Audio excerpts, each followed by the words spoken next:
తోంతన నటరాజుకి నట భంగిమవో ధీంతన తోంతన శంకరునికి సంకీర్తనవో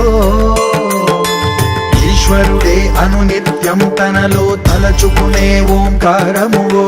శివ హృదయం కరిగించే ఆ పంచాక్షరివో